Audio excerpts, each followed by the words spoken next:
Welcome back to another episode of my terror show. और आज भी मैं जिन भूत स्टोरीज़ कवर करने लगी हूँ और ये भी एक रियल स्टोरी। ये स्टोरी मेरी फ्रेंड की रिलेटिव के गांव की स्टोरी है और वो आंटी अभी भी ज़िंदा है। वो आंटी अपने मुंह से ये स्टोरी सबको सुनाती हैं और ये बहुत ज़्यादा हॉरिफिक स्टोरी है। मतलब जब मैंने पहली दफ़ा ये स्टोरी सुनी थी ना तो मैं बहुत ज़्यादा डर गई थी। लिटरली मुझे गोज़ बम्प्स हो गए थे। वीडियो को शुरू करने से पहले जस्ट एक बात ये कहूँगी कि काइंडली चैनल को सब्सक्राइब कर दें, वीडियो को लाइक कर लें और नीचे कोई भी आपके माइंड में अगर चीज़ आ रही हो तो वो प्लीज़ कमेंट कर दें। बिकॉज मैं अपने टेरर शो के अंदर सिर्फ जिन भूत स्टोरीज़ नहीं करती, क्रिमिनल स्टोरीज़ भी करती हूँ, मर्डर मिस्ट्रीज़ भी करती हूँ, कॉन्स्पिरेसी थ्योरीज़ भी करती हूँ and you know other paranormal type of things भी करती हूँ। तो I would really love to know कि आपका कोई सजेशन वगैरह अगर हो तो। ओके, सो अब बिना एक्स्ट्रा बकबक किए अपनी स्टोरी की तरफ मूव करते हैं। इन आंटी का नाम कुलसूम है और मैं एज अ फर्स्ट पर्सन ही आपको ये स्टोरी सुनाऊंगी। मैं रावलपिंडी की रहने वाली थी और मेरी शादी शेखुपुरा के एक इलाके में हुई। मैं अपने घर की सबसे बड़ी बच्ची थी, जिसका मतलब ये था कि सबसे ज़्यादा जिम्मेदार भी मैं थी और काम काज में भी काफ़ी अच्छी थी।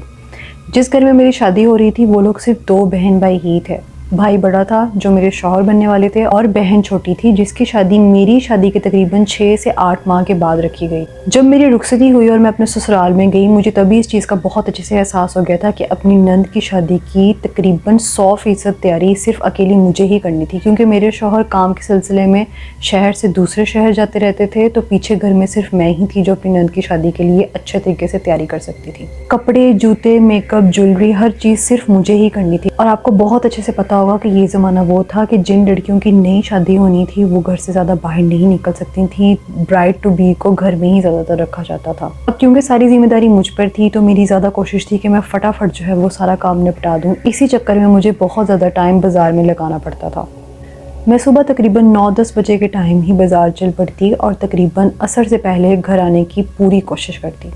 सर्दियों के दिन थे और आपको पता है कि दिन छोटे हो जाते हैं और रातें लंबी हो जाती हैं, तो मेरा टारगेट हमेशा यही था कि मैं असर की अजान से पहले अपने घर पहुंच जाऊं। लेकिन इस दिन मेरा बाज़ार में बहुत ज़्यादा काम था और इसी के चलते हुए मैं थोड़ी लेट भी हो गई। अभी असर की अजानें नहीं हुई थी और मुझे बाज़ार से निकलने में काफ़ी ज़्यादा देर हो गई। अदरवाइज़ नॉर्मली मैं असर की अजानों से आधा घंटा पहले ही जो है वो घर की तरफ रवाना हो जाती थी। लेकिन अब असर होने में 15 मिनट रह गए थे और मुझे इस चीज़ का बहुत डर था कि मुझे फटाफट घर जाना चाहिए। क्योंकि मुझे इस शेखुपुरा के एरिया का ज़्यादा पता नहीं था, इसलिए मेरी कोशिश होती थी कि जो भी रास्ता मुझे नज़र आ जाए मैं फटाफट यहाँ से निकलकर अपने घर पहुँचने की करूँ। अब ये बाज़ार कब्रिस्तान और एक बस अड्डे के पीछे, जिसका मतलब ये हुआ कि एक तरफ ये बाज़ार था, इसके आगे कब्रिस्तान था और इसी के आगे एक बस अड्डा था। मैंने सोचा कि बाज़ार से निकलकर कब्रिस्तान वाले रास्ते को चुनती हूँ और फटाफट 10-15 मिनट के अंदर तेज़ी से चलकर बस अड्डे पर पहुँच जाऊँगी और वहाँ से बस पकड़कर अपने गाँव की तरफ चल पड़ूंगी। अब ये बात तो सबको ही पता है कि मोस्टली बाज़ारों में असर के बाद दुकानें बंद होने लग पड़ती हैं, तो इसका मतलब ये था कि उस वक्त काफ़ी ज़्यादा रश था एंड मेरे साथ काफ़ी ज़्यादा और लोग थे जो कब्रिस्तान के इस रास्ते को इस्तेमाल करते हुए अपने घर या जहाँ भी उन्होंने जाना था वहाँ जा रहे थे। कब्रिस्तान से बस अड्डे का सफ़र तकरीबन 15-20 मिनट की बाय फुट राइड पर था। ये कब्रिस्तान काफ़ी बड़ा था, लेकिन क्योंकि हर वक्त यहाँ पे रश लगा रहता था बस अड्डे और बाज़ार की वजह से, तो इस तरह की कोई भी बात यहाँ पर सुनने को नहीं मिली जिससे इंसान डर सकता हो। अल्लाह का नाम लेते हुए मैं भी कब्रिस्तान के रास्ते पर चढ़ पड़ी और अपने इर्द गिर्द लोगों को आते जाते देखकर मुझे इस चीज़ का इत्मीनान था कि मैं कब्रिस्तान से अकेली नहीं गुजर गई। मैं कब्रिस्तान के रास्ते में ही थी अभी कि असर की अजानें होनी शुरू हो गई और हल्का हल्का रश भी कब्रिस्तान से कम होने लग पड़ा था। मैं तेज़ चलती गई ताकि जल्द से जल्द बस अड्डे की तरफ पहुंचूं और मेरे दिमाग में सिर्फ एक ही चीज़ थी कि मुझे फटाफट से अब घर पहुंच जाना चाहिए। क्योंकि ये पहला दिन था जब मैं इतनी ज़्यादा लेट हो गई थी घर पहुंचने में और मुझे इस चीज़ की टेंशन थी कहीं मेरी सास या मेरी नंद मेरे बारे में परेशान ना हो रही हो। अब मुझे कब्रिस्तान में चलते हुए तकरीबन 10-15 मिनट हो गए थे, जिसका मतलब ये हुआ कि तकरीबन अब कब्रिस्तान के बीच में आकर मैं पहुंच चुकी थी। रश भी तकरीबन ख़त्म हो चुका था और इर्द गिर्द मेरे 1-2 लोग ही थे।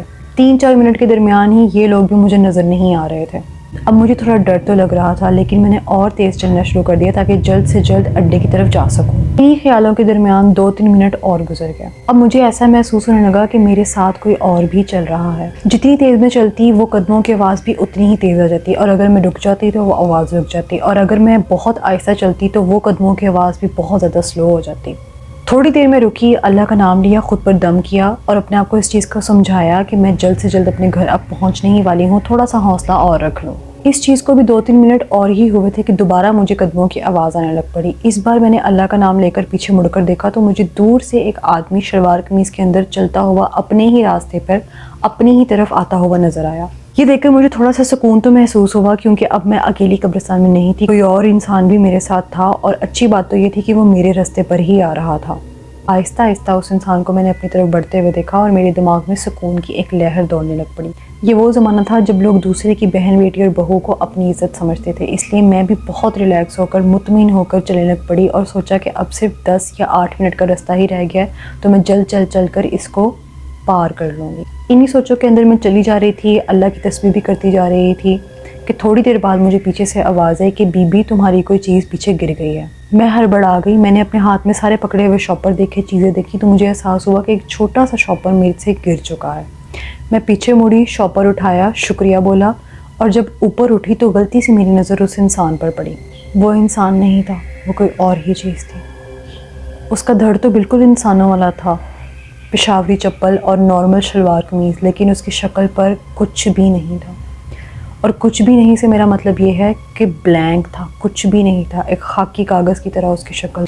ना होंठ, ना आँख, ना नाक, ना पलकें, कुछ भी नहीं था। चॉपर उठाकर मैं खड़ी हो गई और वो इंसान मेरी तरफ चलता आ ही जा रहा था। और उसे देखकर मैं हैरान परेशान वहाँ पर जम चुकी थी, हिल भी नहीं पा रही थी। अपनी ही रफ्तार में वो इंसान चलता हुआ मेरी तरफ आ गया और आकर रुक गया और मुझे कहा कि क्या हुआ।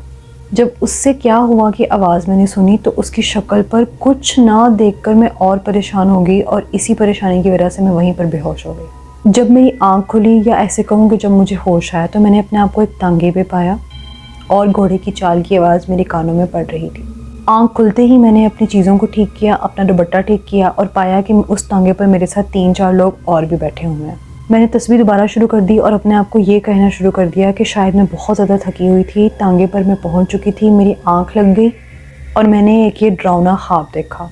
अब तांगे पर बैठे लोगों के साथ मैंने बातें करना शुरू कर दी। क्योंकि ये तांगा मेरे घर की तरफ ही जा रहा था, इसलिए मैं बहुत ज़्यादा मुतमईन थी। आहिस्ता आहिस्ता कर जो लोग मेरे साथ तांगे पर बैठे थे वो उतरने लग पड़े और अब मैं अकेली ही तांगे पर रह गई थी। ये तांगा मेरे घर के बहुत ज़्यादा करीब पहुंच चुका था। तांगे वाले ने भी मुझसे बातें करना शुरू कर दी। उसने पूछा तुम कहाँ से हो, तुम कितने बहन भाई हो। तो मैंने उसे बताया कि मेरी यहाँ पर शादी हुई है और मेरी नंद की शादी है, उसकी शादी के सिलसिले में मैं शॉपिंग करने निकलती हूँ। जिस तरह उसने मुझसे सवालात किए, सेम उसी तरह मैंने भी उससे काफ़ी ज़्यादा सवालात करने शुरू किए, जो इस तरह के थे कि आप कहाँ रहते हैं, आपकी फैमिली में कौन कौन है, वगैरह वगैरह।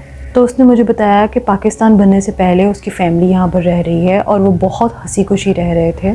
उसके 2 बेटे थे और 2 बेटियाँ, लेकिन किसी की वजह से उसकी एक बेटी और एक बेटे की वफ़ात हो चुकी थी। ये सुनकर मैंने उसके साथ अफसोस का इजहार तो ज़रूर किया, लेकिन मेरे दिमाग में सिर्फ यही चल रहा था कि फटाफट मेरा घर आए और मैं अपने घर पहुँच जाऊँ। अभी तक मगरिब की अज़ानें नहीं हुई थी। मैं तांगे के पिछले हिस्से पर बैठी थी और बाबा जी से बातें करी जा रही थी। बाबा भी हंस रहे थे, मैं भी हंस रही थी। और इसी दरमियान उन्होंने मुझसे सवाल किया कि बेटा किस गली में तुम्हारा घर आएगा। मेरा घर अब तकरीबन 2-3 मिनट की दूरी पर ही रह गया था, तो मैंने उन्हें बताया कि अगली गली में मेरा घर है, आप तांगा उधर को मोड़ लें।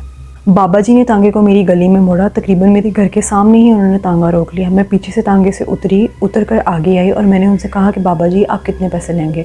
उन्होंने मुझे कहा कि बेटा मुझे तुमसे कोई भी पैसे नहीं चाहिए। मैं अपने पर्स से पैसे निकाल ही रही थी कि बाबा जी ने मुझे कहा कि बेटा मुझे तुम में अपनी खोई हुई बेटी नज़र आती है। मैंने हैरत से उनको दोबारा कहा कि नहीं बाबा जी, ऐसा नहीं हो सकता कि मैं आपको पैसा ना दूँ। अगर मैंने आपको बाबा कहा है तो मैं आपको पैसे भी ज़रूर दूँगी। इतने में बाबा ने अपना हाथ मेरे कंधे पर रखा और मैंने हैरत से जब मुंह उठाकर उनकी तरफ देखा तो ये वही शक्ल थी जो मुझे कब्रिस्तान में नजर आई थी। आवाज़ आ रही थी, लेकिन कोई होंठ, कोई नाक, कोई गाल, कोई आंखें, कोई पलकें, कुछ भी नहीं था। ये देखकर मैं एकदम शॉक में चली गई। मुझे कुछ समझ नहीं आ रहा था, मेरे रोंगटे खड़े हो गए, मेरे हाथ से हर चीज़ गिर गई। बाबा जी ने मुझसे फिर सवाल किया, बेटा क्या हुआ? और मैं उन्हें कोई भी जवाब नहीं दे पा रही थी। अभी मेरी सांस में सांस आई ही नहीं कि बाबा जी ने साथ ही मुझे कहा कि बेटा अब मुझे तुम्हारा घर का पता चल चुका है। बाबा जी का ये कहना ही था कि मैं दोबारा बेहोश हो गई। बेहोश होकर गिरी तो मैं अपने घर के दरवाजे पर ही थी, लेकिन मेरे घर के अंदर मेरी सास या मेरी नंद को बिल्कुल नहीं पता था कि मैं बेहोश होकर बाहर गिर चुकी हूँ।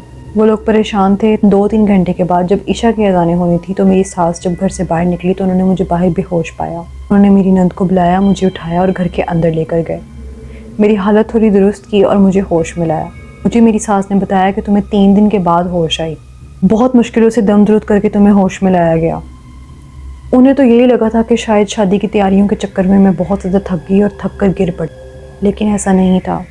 होश में आने के बाद जब थोड़ा सा काबू मैंने खुद पर पाया तो मैंने उन्हें ये पूरा किस्सा सुनाया। ये सुनकर मेरी सास और नंद बहुत ज़्यादा हैरान हुई। पूरे 2 हफ्ते के बाद जब मेरा बुखार उतरा तो मेरी सास ने कहा कि तुम्हें बाबा जी के पास ज़रूर जाना चाहिए। पूरा वाक़या मैंने बाबा को सुनाया और मैंने उन्हें ये भी बताया कि आखिर पर उस चीज़ ने मुझे ये भी कहा था कि अब मुझे तुम्हारे घर का पता चल चुका है, तो मुझे अब इस चीज़ से और डर लगता है।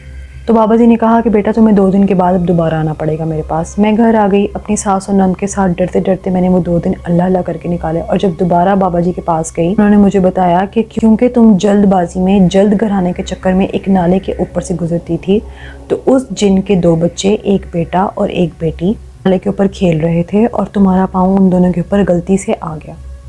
ये जिन तुम्हें बहुत दिनों से ढूंढ रहा था लेकिन तुम उसे मिल नहीं रही थी। उस दिन जब तुम कब्रिस्तान के रास्ते से गुजर कर आ रही थी तो तुम्हारी चाल से इसे पता चला कि ये वही औरत है जिसने मेरे बच्चों को कुचल कर मार डाला था।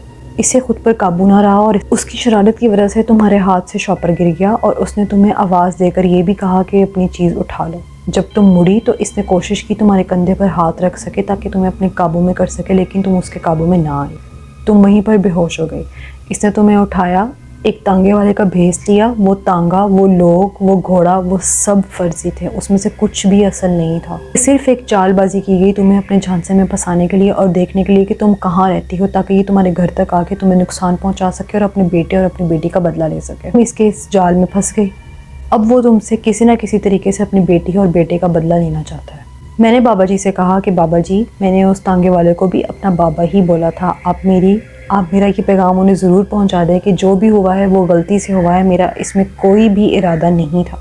बाबा जी ने कहा कि मैं तुम्हें पढ़ने के लिए कुछ चीज़ें देता हूँ, कुरान पाक की तिलावत करो, 5 वक़्त की नमाज़ पढ़ो और ख़ुद को साफ़ सुथरा रखो। मैं तुम्हारा ये पैगाम उस तक ज़रूर पहुँचा दूँगा। डरावने ख्वाब, घर में से चीज़ों का गुम जाना, मेरे कपड़े फट जाना, मेरा चक्कर खाकर बार बार घर में गिरते रहना, इस तरह की बहुत ज़्यादा चीज़ें होती रहीं।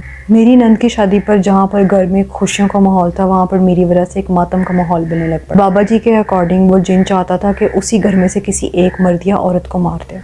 मैं राज़ी थी इस चीज़ के ऊपर कि वो मुझे मार दे, लेकिन मैं ये बिल्कुल नहीं चाहती थी कि मेरी वजह से उस घर के किसी भी और इंसान का कोई नुकसान हो। बाबा जी ने उस जिन से ये बात बार बार कही कि उसका कोई भी इरादा नहीं था तुम्हें नुकसान पहुँचाने का, जो भी हुआ गलती से हुआ और वो तुमसे माफ़ी मांगती है। मुझे इस बात का नहीं पता कि उस जिन ने मुझे माफ़ किया या नहीं किया, लेकिन बाबा जी ने मुझे जो भी बताया था मैं आज तक वो पढ़ती आ रही हूँ रोज़ाना बिला किसी नागे के। और बाबा जी के कहने पर मुझे हर महीने एक काले बकरे का सदका भी देना पड़ता है।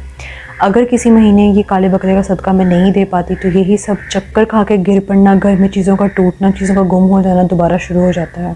इसलिए मैंने अपनी पूरी ज़िंदगी हर महीने एक बकरे का सदका देकर गुजारी है। मुझे नहीं पता कि उस जिन ने मुझे माफ़ कर दिया या नहीं किया, लेकिन मुझे सिर्फ इतना पता है कि उन बाबा जी की बताई हुई पढ़ाई और मेरे दिए गए सदक़े की वजह से आज मैं अपनी ज़िंदगी थोड़े सुकून से गुजार रही हूँ। क्योंकि ये कहानी एक सच्ची कहानी है तो इससे हमें यही सबक सीखने को मिलता है कि अगर हमने कहीं से भी गुजरना है ना, कोई भी रास्ता वगैरह अगर है तो प्लीज़ ध्यान से गुजरें, देख कर गुजरें, क्योंकि ये भी बहुत ज़्यादा कहानियाँ सुनने में मिलती हैं कि गलती से आपने अगर कहीं छिया कर दिया है या गलती से अगर किसी जगह पर पत्थर मार दिया या कोई दरख्त काट दिया तो वहाँ पर किसी जिन की या चुड़ैल की फैमिली वगैरह रह रही थी और आपकी किसी विल के अगेंस्ट आपने उनको हर्ट कर दिया, तो अब वो आपको हर्ट करने के लिए आपके पीछे पड़े हुए हैं। तो इसलिए ज़रा ध्यान से चला करें और कब्रिस्तान के एरिया में और जहाँ पर खेत वगैरह हो यहाँ पर ज़रा ध्यान से चला करें। सो हमारी स्टोरी यहाँ पर हो गई है एंड ट्यून इन रहे नेक्स्ट एपिसोड का टेरर शो के, क्योंकि मैं बहुत ज़्यादा और यमी सी चीज़ें लेकर आने लगी हूँ। एंड पर सिर्फ इतना ही कहूँगी कि be positive, spread positive vibes, negative लोगों से दूर रहें, उनसे अपनी जान छुड़ाएं। Take care, remember me in your prayers and see you soon in another terror show. Bye.